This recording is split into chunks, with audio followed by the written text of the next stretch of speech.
Sounds good.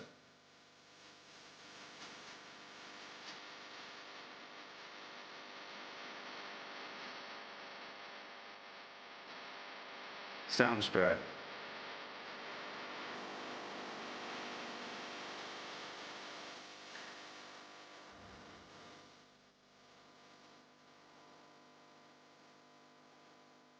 Sounds good.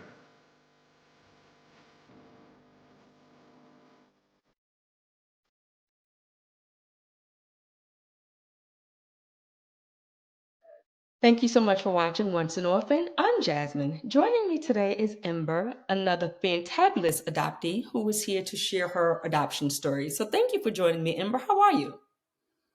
I'm great. Thank you for having me. I'm excited to be here. Thank you. So we're going to jump right into your adoption story. You were born in Montana and then adopted to a family in Canada. Yes. Yeah.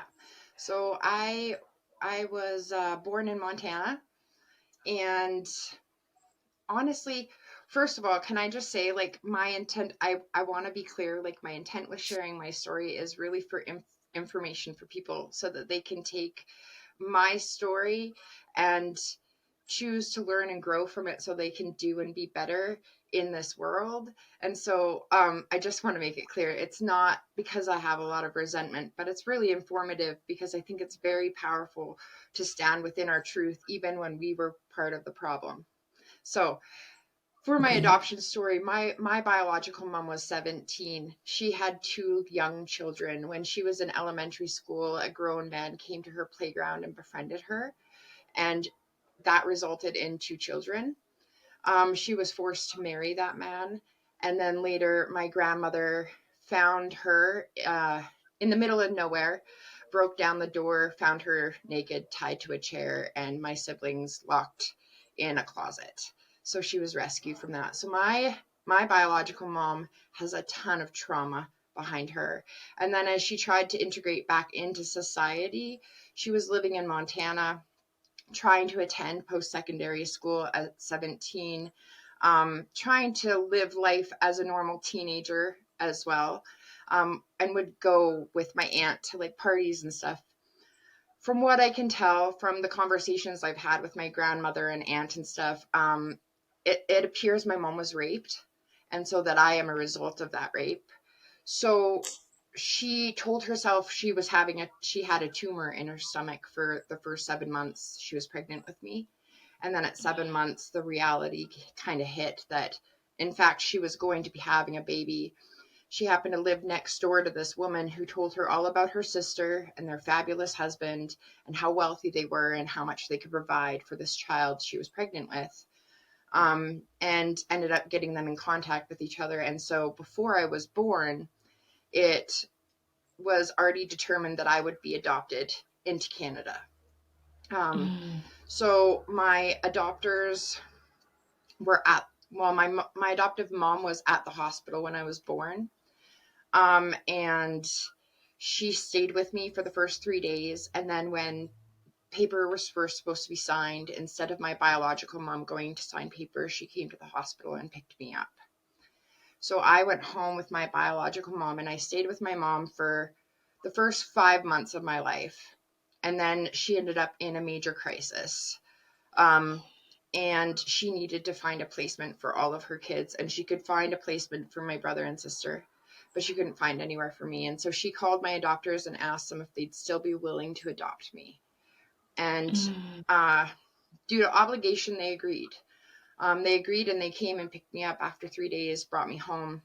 As far as I was told, I was neglected and abused, and it was clear like my bum was raw, all those things. That is what I was told.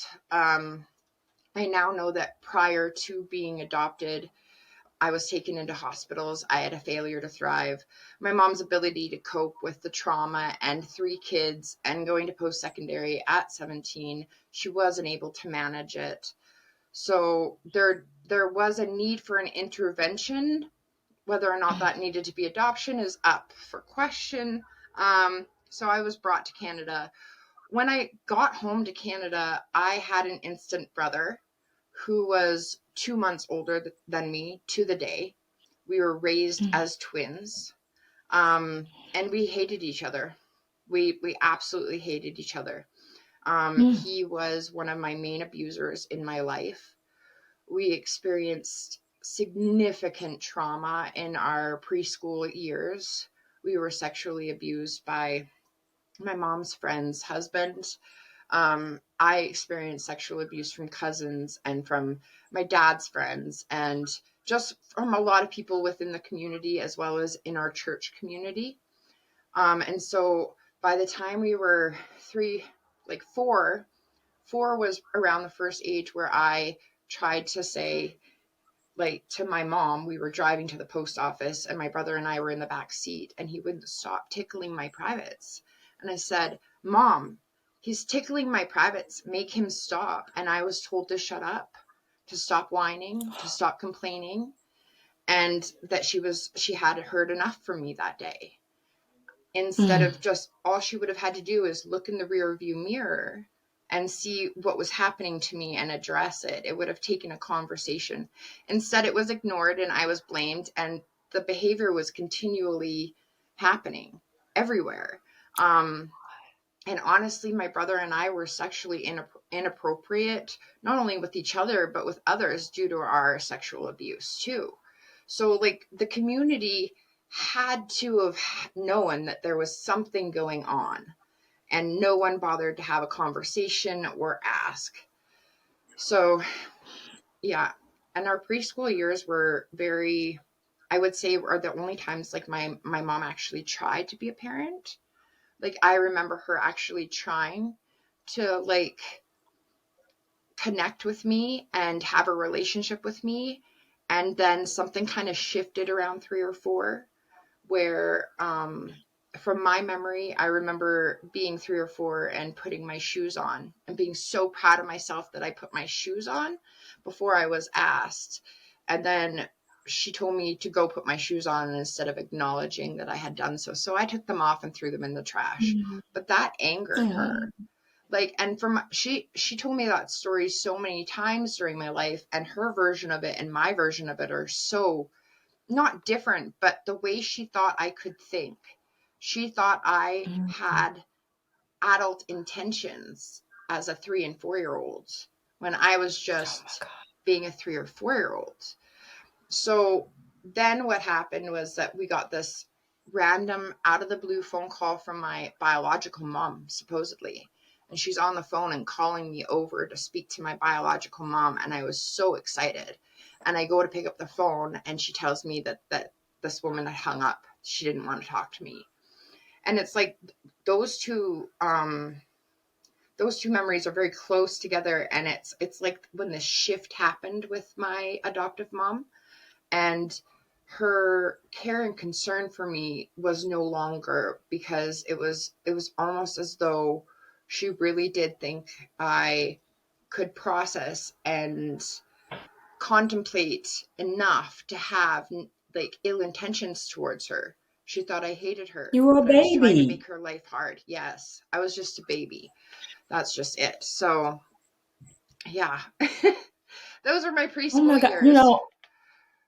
This is so unfortunate. And I'm sure you may have heard this before. And even if you didn't, I'm sorry that this is how your life started.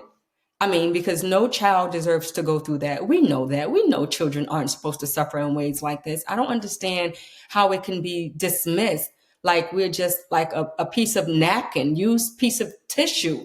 Like, how is this so dismissed? So let's just go back for a second. You are your mother's third child at 17 years old. What's the age gap between you and your older siblings? So, um, my sister is 3 years older than me. My brother is 4 years older than me. So my mom had babies at 12 Okay. and 13.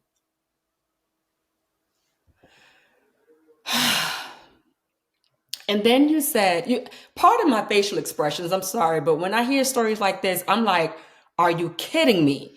And then you said she was forced to marry this man. So what was the age gap between her and him? He was an adult. He was over 18, as far as I've been told. And the thinking, so I have a really close relationship with my grandma, and my grandma has so much shame and guilt over this. Like, she really, so we've had a lot of discussions.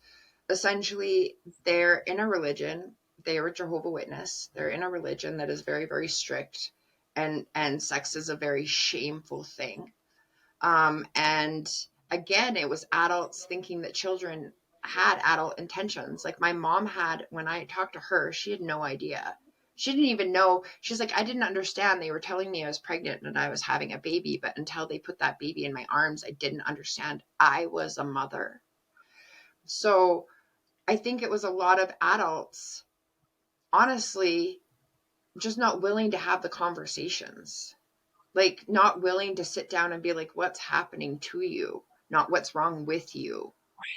Right. And so my grandma, she was forced to marry this man. I believe he was 18 or 19. I can't even remember.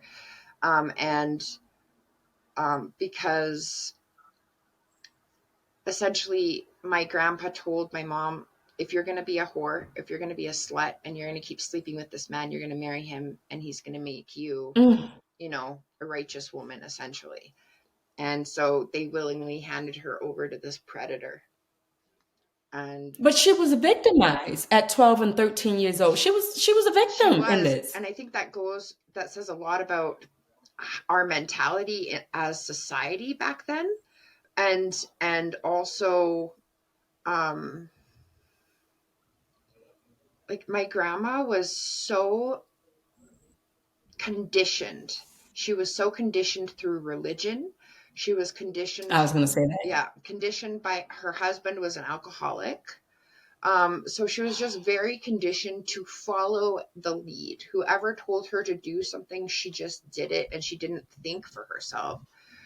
And I think that out of anything, because I think if she would have had the ability to stand up not only for herself but for her children, I can imagine my grandma now making that same choice. And that's hard because she is a wonderful woman and her choices don't define her, just like everyone else. And still she has to own her part in her daughter's pain, and that is hard, but she's doing it, so It's very hard. it's possible, yeah. It's it, yeah, because it sounds like the trauma is generational from grandmom to mom, and no one deals with it. I mean, even as we talk about trauma today, no one really deals with their trauma, No. because it's very hard to face that I went through something that I need to receive mental health for. Specifically in the African American community, because if you talk about mental health therapy, you are deemed crazy, and that. But even in other races and ethnicities, when you start talking about trauma and receiving the proper help, it is so much easier to just toss it aside and act like, nope, I'm perfectly fine, just went through this, but perfectly fine. No 12-year-old should be pregnant. No. And we know that now, like, in society now, I think there would be some red flags somewhere, like at school maybe. And like, it blows my mind, because you can't imagine that happening now. But 40 Mhm. some odd years ago, that's what happened. That's insanity. And then to make her marry this man, I almost wonder, like with your siblings, have they ever asked their father? I don't know if you all three of you have the same father, but it's almost like I want to ask him, why a 12-year-old opposed to another consenting adult who would have given you the child you wanted, probably finished school and all of that, but for a baby at 12 years old. So I don't have the same father as my siblings. I have met their father though. My sister has a relationship with him. I don't know how. I don't know why. He also has continued his habits of sexually abusing young minors. I believe his stepdaughter was one of his last victims, and my sister ended up having to adopt her half sister, her from her dad. Um, like, it's, and I don't understand, and why to have that relationship. I don't know how she does that. She's a trauma therapist, so I'm just gonna let her. Please, Ember, pardon my facial expressions. because what you are sharing with me right now is infuriating, and I can't. I'm managing to keep in what I want to say, but my facial expressions might, just let it all out because not only did he do this to his daughter, but now your daughter has to raise her half sister because he did the same thing to. Okay, all right. Yeah. I Yeah, like don't. it's I don't even know how to messy. respond to that. It's so messy. Yes, extremely messy. Yeah. Extremely messy, and to for her to even be able to have a relationship with him. um so okay, all right, we're gonna come back to that if we can, because right now let's just hop Yeah. subjects. Your biological mother, how did she deal with all of this? How is she doing today? We have the most complicated relationship that is almost a non-relationship. So I have a relationship with her because she lives with my grandma, and my grandma honestly is like my mom.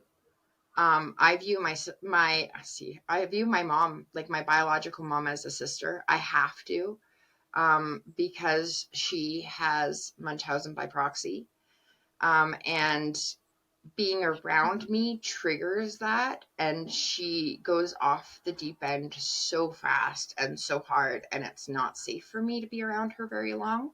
So she's just a very traumatized woman who wants to succeed and wants to like have a life fulfilled, and every time she gets somewhere her trauma kicks her ass back to the start. And it's hard to watch because she isn't privileged enough to have the opportunities to heal like I've had. Like, I'm lucky enough to live in Canada where my health care is covered, where I can receive not great, but at least bare minimal mental health if I need to. Yeah. And she's not had that ever. Um, and honestly, it takes a hell of a lot of money to heal from trauma, and she's never going to have that it, privilege. it does. Yeah. It does. And I notice on TikTok you reference her sometimes as your abuser opposed to your biological mother. Oh no, I actually, that's my adoptive mom. My adoptive Oh, mom. that's your adoptive Yeah, mom. I will refer to my adoptive mom as my abuser. Um yeah, most definitely. I don't consider So, anything that my okay, biological so mom did to me as abuse. I see it as a okay. symptom for her, something that is outside of her own control. And while it did harm me and I will heal from that, I will never. We have an understanding where she has acknowledged her part in my pain, and I will not hold her to be and do better in a capacity that isn't within her abilities. So I don't refer to her as an abuser at all. Yeah. Okay. And it's good. No, excuse me for that, but it's so good that you have that mentality and your way of thinking, because for her to experience what she experienced at 12 years old, I mean, come on, she's a freaking child. And no child should have gone through that. And no child knows how to deal with that. And so what happens is she's just going through life, and then she gets pregnant again at 17, or had you at 17. And it just seems like the trauma started so early. And like I've said before, no child says, oh, I want this dangerous act to happen to me. Yeah, do this to me. Let's go for it. Says no child. So, I mean, the way that it sounds like you, regardless of what your relationship is, you have acknowledged the fact that she experienced something very traumatic, and it's allowed you guys to at least understand each other in that aspect. Yeah. So kudos to you. Now, when we talk about your, excuse me, your abuser, that story changes. Yeah. Well, my adoptive family is full of abusers. So it's in the beginning I feel like my adoptive mom tried to be a mom to me. However, I was there to replace children she had given up. Like, she had given up two babies, and so she adopted two babies. So I was there to replace a child, and I was not what she wanted. At all, at all. And when I didn't fit within her mold, as soon as I started to have a voice and speak up for myself, or as soon as I started to not just willingly follow her lead, I got to be a kid. I got to mouth back, right? Like every kid goes through those phases, but for her, it was personal. She took it very, very personal. And yeah, she made my life a living hell for sure. She loved my brother. He was super, super intelligent, very, very talented musically. He had a lot of things where a lot of people were giving him accolades. And for me, I had a lot of behavioral issues. I struggled socially. Like I had to do things to regulate myself, like spinning. I would spin. Um you see some autistic individuals doing stimming like that. So for me, I actually Yeah. stimmed doing things like that, or rocking, and those type of things really infuriated her. Like it would embarrass her. And so they put me in ballet so that I'd have an excuse to spin, or everything was so that they could look better.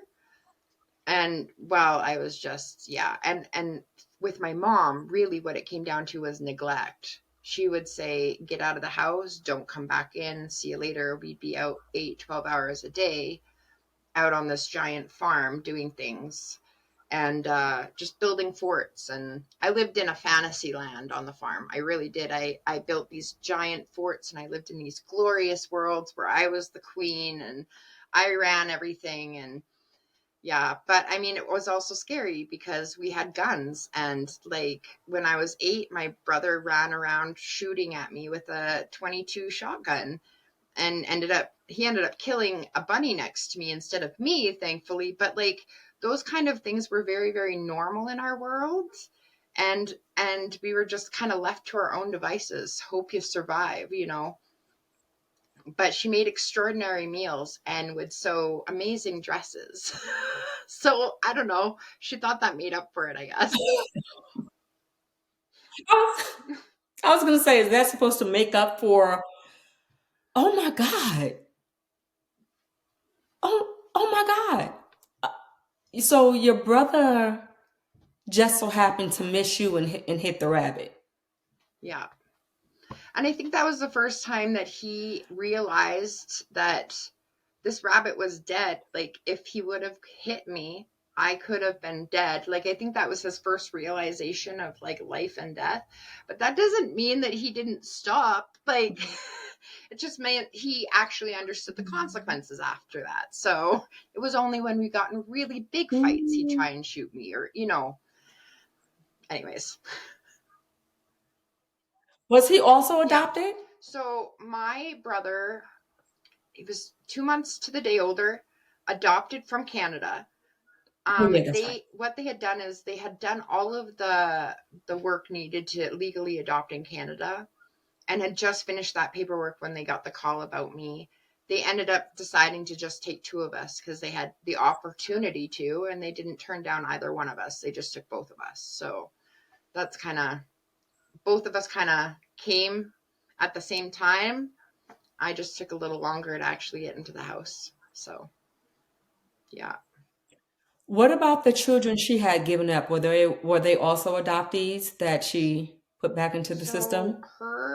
she was pregnant, I think, once when she was 15 or 16. That baby girl was given up. And then she had another baby with her first marriage, but her husband did not want children, like at all. And she refused to bring home a baby to a home where it wasn't wanted. So she gave up that daughter for adoption as well.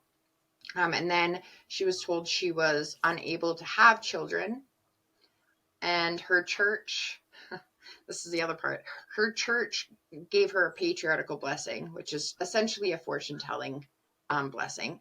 And in it, it said, you will be a mother to many, a great mother to many. And so she thought that was her sign that she was to adopt and have all these, like this huge family of kids. Yeah. So, okay, give me a second. So, your mom experienced trauma. Your adoptive mother experienced trauma. The abuser, she experienced trauma. And then you're growing up. And so it's kind of like you have to have the therapy that you go through, that you receive, because I mean, it's trauma from both sides.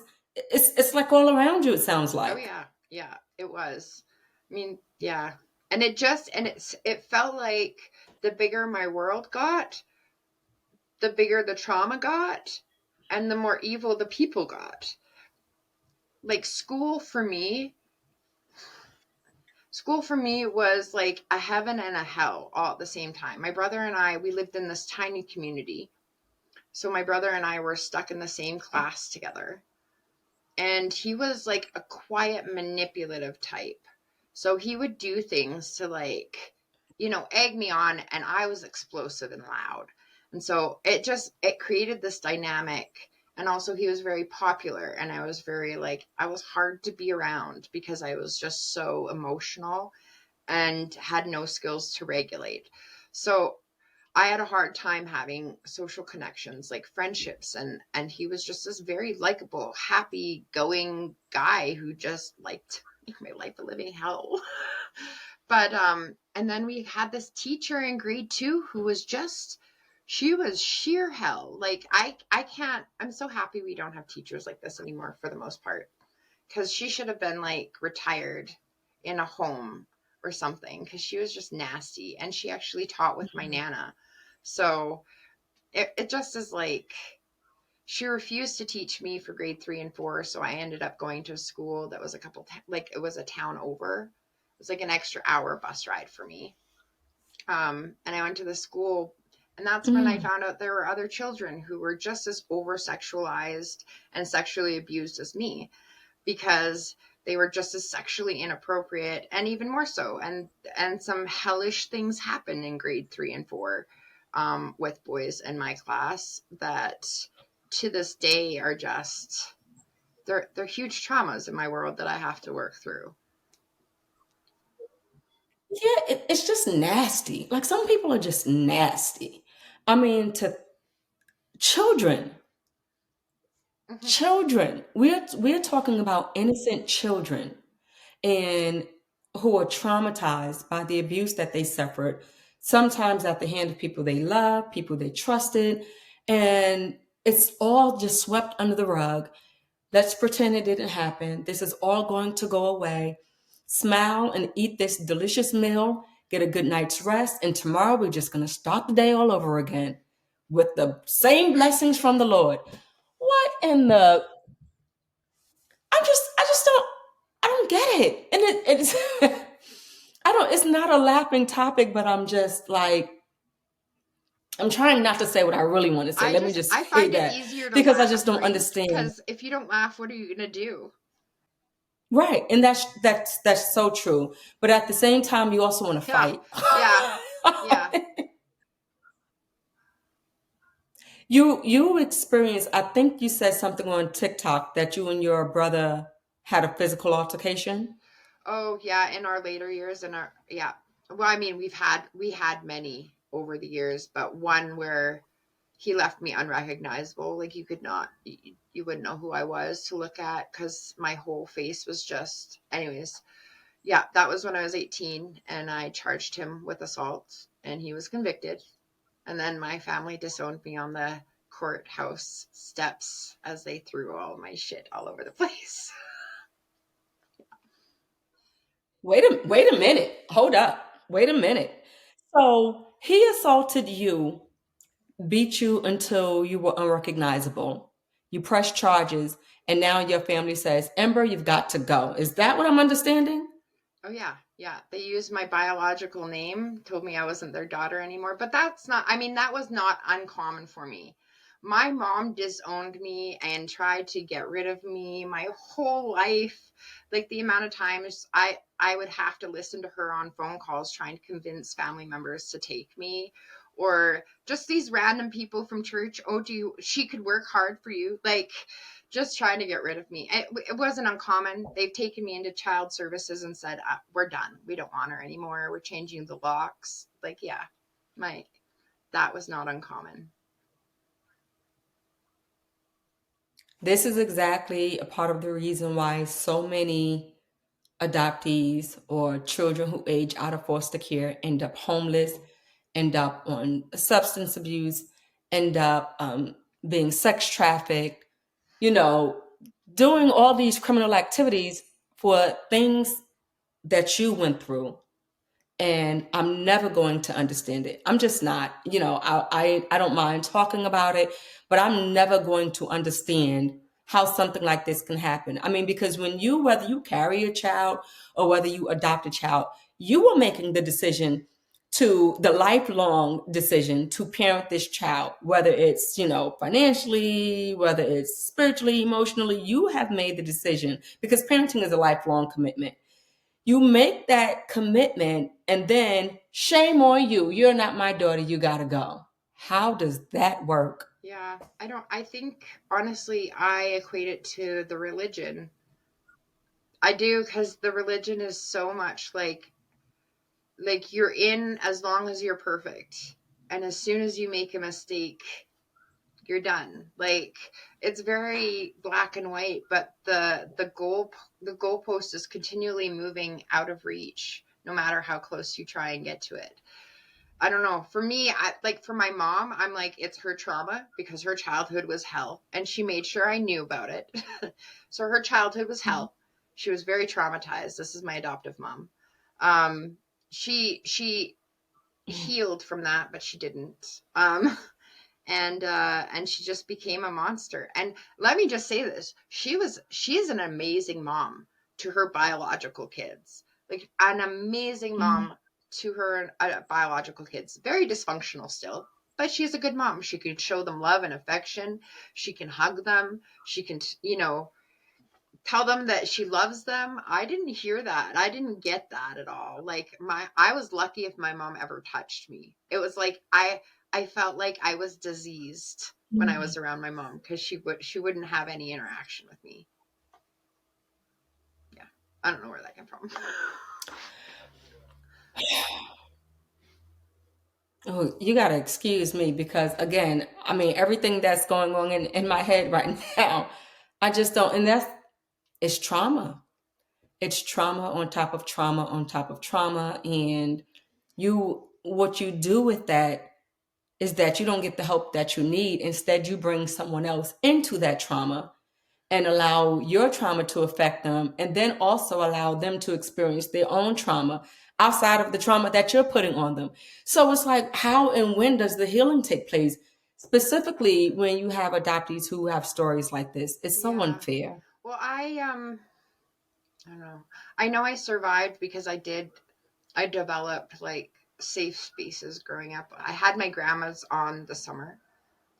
And so when I was at my grandma's for the summer, that was my time where I felt like I got to take care of myself and not be in survival mode all of the time. I mean, it was short-lived. I started getting sent there around 7 or 8, and then my mom helped me blow that relationship up by the time I was 12. So I had those years of summer though.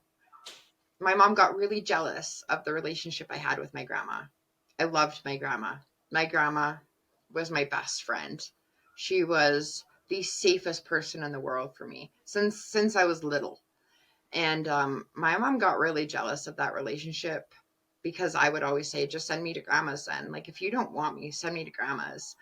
And so what she ended up doing was detailing all of her abuse, and my grandmother's part of that abuse. And so the next time I saw my grandma when I was around 12, we had a huge family gathering, and I confronted her in front of everyone about it. And I said, how come you never told me that this happened to my mom? And how could you let this happen? And everyone went ape shit crazy.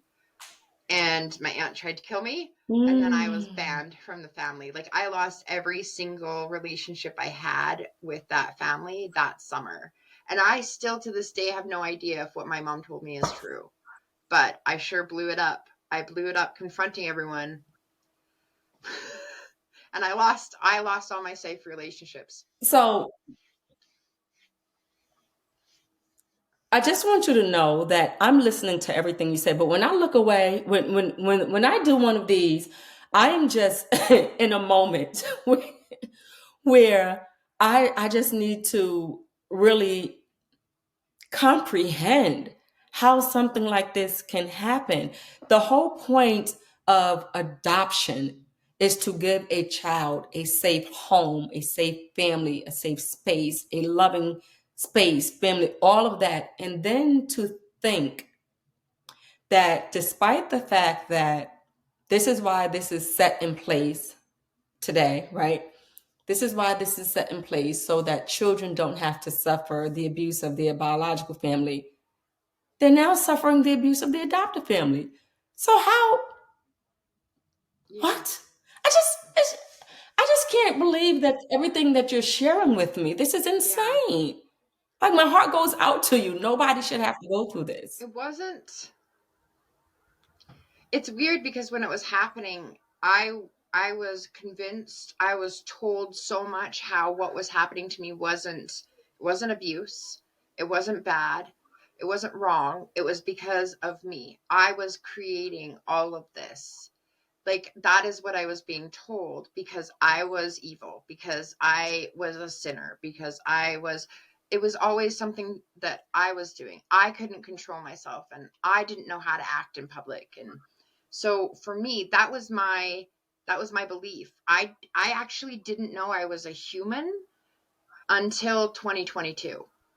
I did not know that I was a human being that deserved and was worthy of that title until 2022. That was only 2 years ago, Ember. That was Yeah. only 2 years ago. So growing up, did you have this thought in your head that I'm the animal? I am the one who's just bringing all the problems to I it. thought I was That was like, your thinking. yeah, I referred to myself as more of a dog.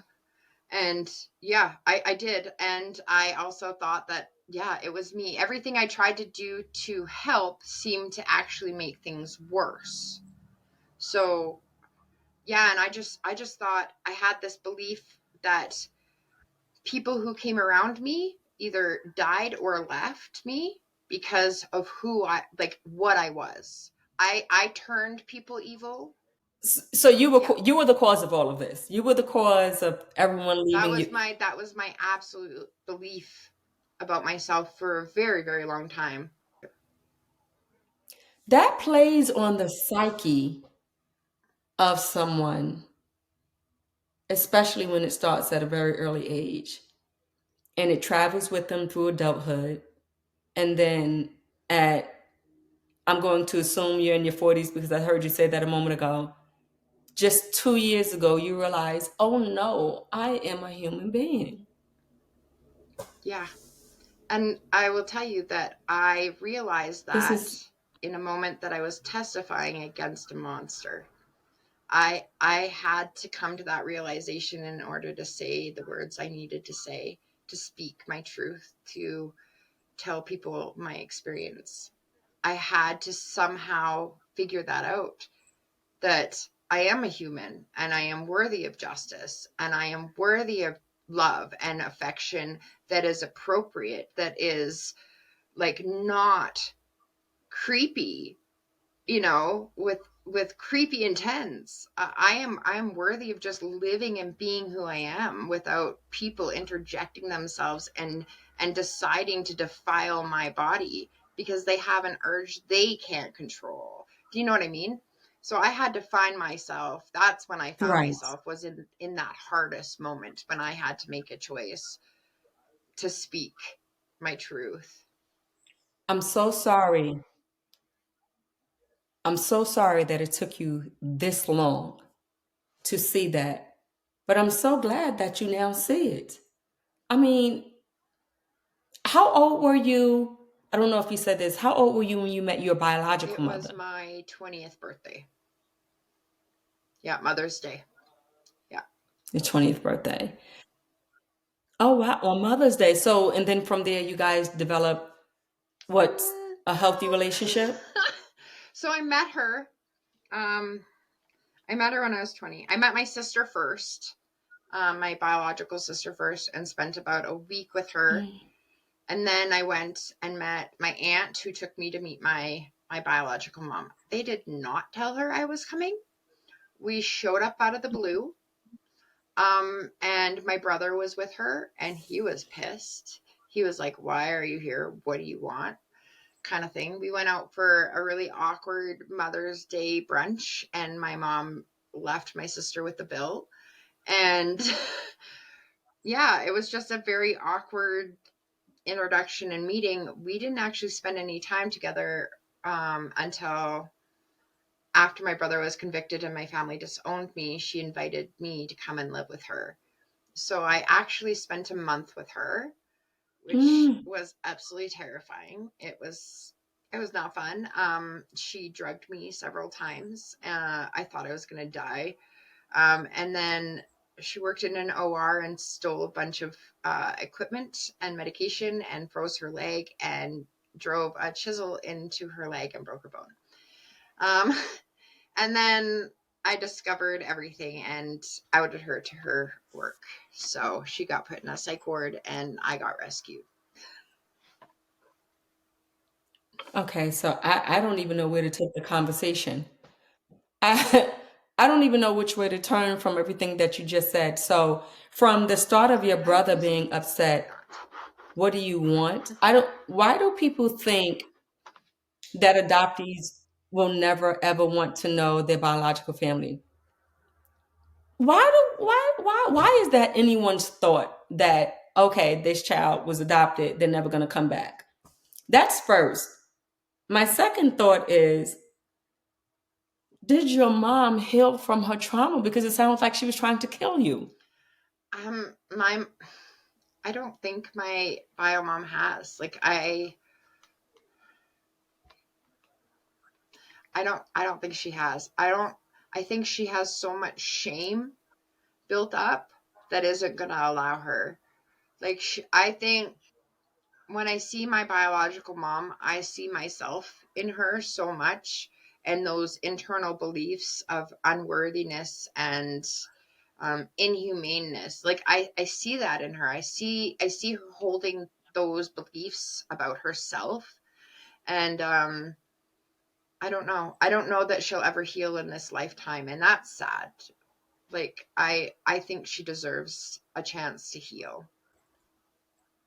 Absolutely. From that incident, did you guys ever make amends? I mean, I don't know how long ago this was, but following that incident, did she apologize? No, Did you I guys talk received a about it? letter, and it was so delusional that we haven't, because I don't think that she was living within reality at that time. My sister came and got me, and she said like she's not in reality right now, because she wrote us both letters and neither one of them made any sense to either of us. Like it wasn't based on reality at all. So Mhm. we haven't discussed it. I've kind of touched on it with my grandma a bit, but like my grandma said, she only knew when things were exploding. Like when Sher well, sorry, I should not say that. When my biological mom was getting committed into a psychiatric hospital is when she got pulled in. I at that point hadn't met my grandma. Like I didn't have a relationship with her. So yeah, she swooped in and she did her mom thing with my mom, and we just never, it was over 10 years until I'd see my biological mom again. I was terrified of her for a really long time. I put boundaries in place.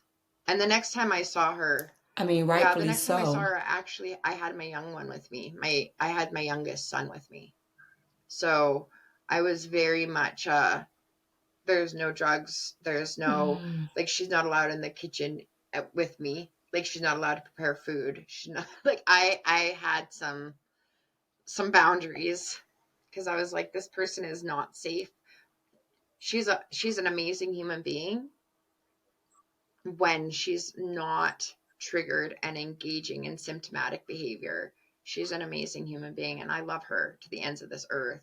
I have to protect myself and my sons in recognizing her boundaries, like, and those are okay. We can do that. We can have a really nonchalant relationship. It's not what I want. It's not what I need. I need a mom. I need somebody to love me unconditionally. And I'm not going to get that. Like, I am not going to get a mom. Right. So, and that sucks. I have my grandma, and she's kind of filled those shoes a bit, but it's not the same. No, I can't imagine that it is. Did at any point in time when you experienced the relationship with your biological mother and then your abuser, were you ever afraid to be a mom yourself?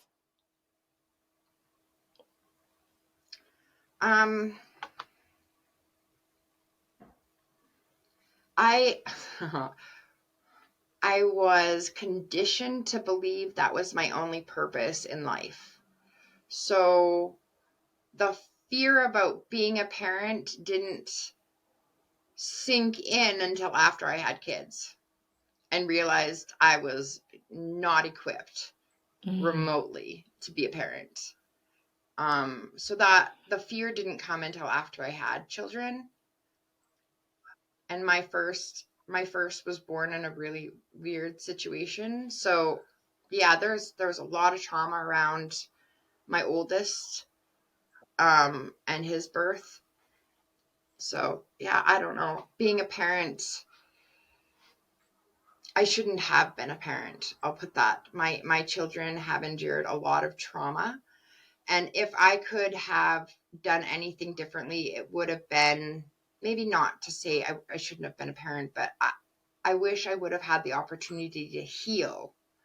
I wish I would have had the opportunity to be in a place where I could provide them with the things I didn't have. When I had children, I still didn't have those skills. I still didn't have the tools to emotionally regulate. I still acted like a toddler at times, a teenager at times. Like, I did not act like an adult because I really did not developmentally grow and learn like all other children. And so my children, especially with my youngest, I had him in play therapy at 3 because I said, look, this child needs to have skills I do not have. And I do not want him to struggle like I've struggled. So I put him into therapy really, really early, trying to think, like, fill that hole essentially where I knew I was lacking. That's when I started to worry, when I started to see, oh, well, how can I teach my child to breathe through his emotions and to wait till he's calmed down when I can't even do that? When I get angry and stomp out and slam the door and need to go and have a cigarette because I'm angry and I can't control my emotions. So that's what scared me about being a parent is knowing that I lacked so many of the skills needed and not knowing where the resources were to learn that either. What was your coping mechanism? How did you cope with all of this, knowing that, well, my abuser is this way, mom is this way, I'm all trying to figure it out. Now I have children of my own. I How did you dissociated. cope with all of that? I lived a life really dissociated, very, very much so. And I just existed. I didn't live. I existed. And I have to watch myself even now because I'll get in these routines where I'm just existing. I don't know or can't move past the existing phase and I just get kind of stuck. So yeah, a lot of it I just existed. I didn't remember even after I was out of all of the abuse and stuff, I still thought that it wasn't abuse, that it was warranted, that I deserved it and that I caused it. And so it wasn't until I actually could come to the realization that those things were wrong that I even could begin to live and like heal and to learn and grow. I was just stuck because I was everything wrong and there was nothing to fix me. I was just the problem, waiting to die. Quite literally, trying to die a lot of the times. Do you feel like your life would have been a lot different had your mom not made the decision to place you for adoption? Um, I look at, so my sister was placed with our great aunt, and my brother was raised between our mom and our grandma. And I think that any situation I would have been in would have had a lot of pain and a lot of trauma that I would have had to endure. And I can fantasize about the way things could have been. However, if I look realistically at their lives, they had trauma Mhm. in different ways and to different extents that they still had to heal from. So I think, regardless of where I went, I would have had trauma. My wish is that my mother could have had the support needed in order to do what she wanted, which was to raise me. She clearly wanted me. She clearly wanted to be able to raise me. And she had that fear that she was going to do more harm than good by keeping me. Um, because she didn't have the support. There was no one there. And one of the saddest parts about that is, like, even the doctors were horrible to her. They made her have all three of us vaginally without any medication for pain as punishment for her. So I think of that and I'm just like, she wanted to do what was best. Like, she wanted me. She kept her other two. Like, she really did try her best. I wish there would have been more support. I wish she would have been able to get therapy. I wish she would have been able to have respite care. Maybe another parent mentor. Like, we do not offer any of our parents the support they need. And I think that's part of our problem in society. What was the story with of your I don't biological know. father? No, I have You don't know him? one DNA match to a close relative on Ancestry. Hey, Johanna Lowe, if you ever want to contact me. Um, but other than that, I have no idea, no idea, and all I can do is guess. Um, I have a lot of information. We thought at one point that I had located my biological father, but our DNA is not matching. So that's a little unfortunate because although I got an aunt out of it. She may not be a biological aunt, but it's an aunt nonetheless. So that was fun.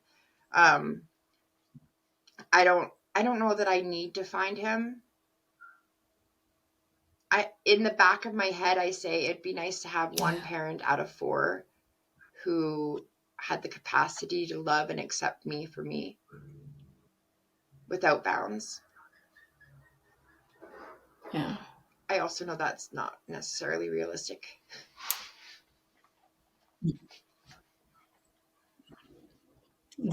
I think that's a very unfortunate truth, especially if you believe that you were the product of rape.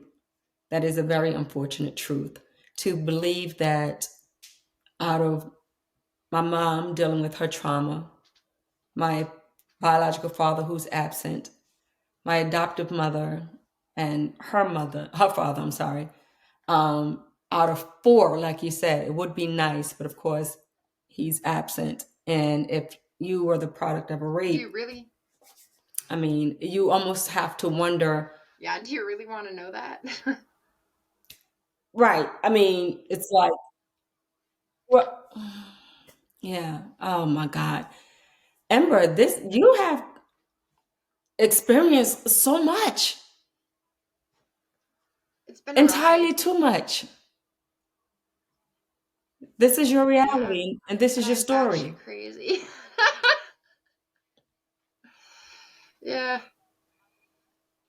No, I would not agree with you on that. I just feel like, you're just dealing with your trauma. And then not only are you dealing with your trauma, but you have trauma that was passed down onto you. I mean, whether it was generational and from your abuser, it's just too much for any Yeah. one person to deal with. I mean, even listening to your story is too much for me to even listen to, because I'm like, in my mind, I want to believe that this is completely made up, but That though I know it's not. I would like to believe that this is well, and completely made up, that this is your that's story. been my yeah, I know, that's oh, I been know one of that. my This is your things. Like truth. my doctor and I have talked about it because I've talked about sharing my story, and he's like, "We know it's real.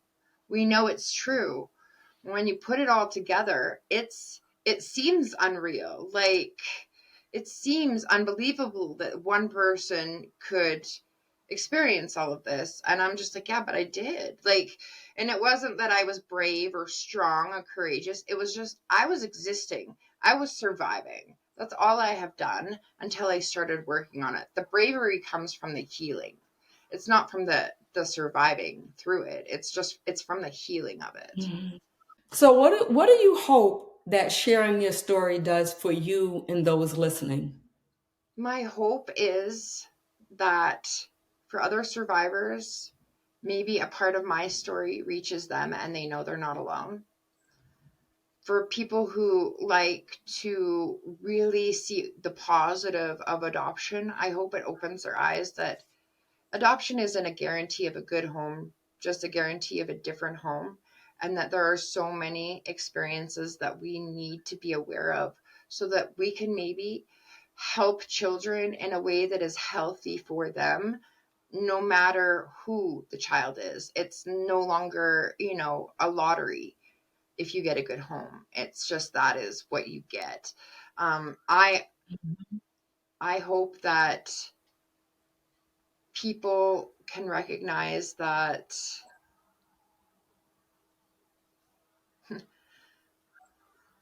even though there are hard parts in life, even though there's struggle, the struggle ends. There is an ending. There is an ending to it. It cannot last forever. And we can survive and heal and then empower not only others but ourselves to keep going by sharing our stories, by speaking about our truth. Yeah. My adopters are not happy that I speak about my truth. And I don't understand it, because for me, I'm like, I've been harmful in my life to other people. I have part in others' pain, and I can hold myself accountable, and I can learn and grow so that I can do and be better. I do not understand why some people feel it is harmful to acknowledge their part in other people's pain. I think it's an opportunity and it's a gift. And I'm not using any names because we don't need the crazy to come out with them. But like, my story is my Right. story. It Yeah. is my truth. I will stand in it and I will speak it because I am valuable. My existence and my experience has value, and it hopefully will impact the right people so that we can ensure that our children are coming first. Their needs and what is best for them is coming before what's best for us. And we remember that children are just children. They do not think with adult brains, and they do not have adult intent. And so, no matter what it is that affects us, we need to remember what affects the child first. Thank you. Thank you. I mean, you said that was perfectly said. So often we forget, we don't realize the children are supposed to be first. And it's our responsibility to properly provide and care for the children through love, support, affection, communication, everything that grooms these small beings into being healthy adults. And another thing I want to thank you for is taking accountability for your part and things that you, because I think that's the hardest thing. We cannot take accountability. But I think when you do take accountability, that's the first step to healing. You are able to own what it is you've done and in your part and anything that could have harmed someone else. Taking accountability, knowing where you were wrong and where you need to be corrected, and then more importantly, loving on the child. And the fact that you chose to share your story with Thank me you. today, I I really just want to say appreciate thank coming you so on. much. Anytime. What is your TikTok handle for anyone who wants to Mbean, keep up I with you? think. I don't really know what. Hey, I suck at technology. I think it's Mbean. Embean. Yeah. Well, thank you so much. Your time is valued and appreciated. Your story is one that should be heard, and I'm so thankful for you Thank you. today and the time that you spent with me. I appreciate you.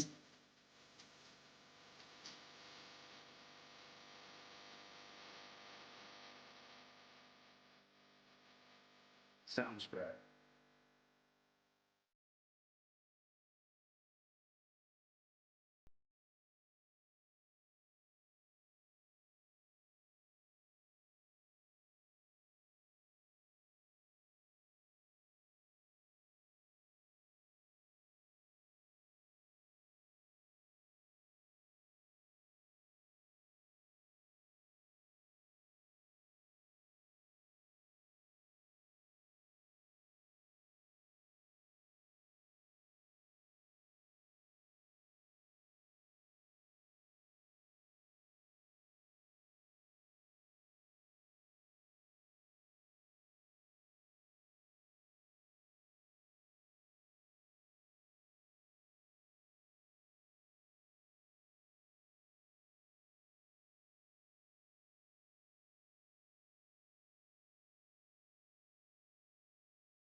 Sounds right.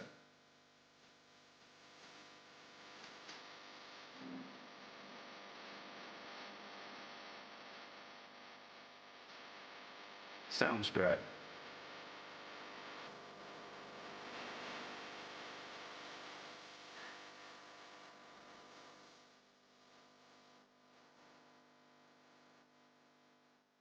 Sounds right.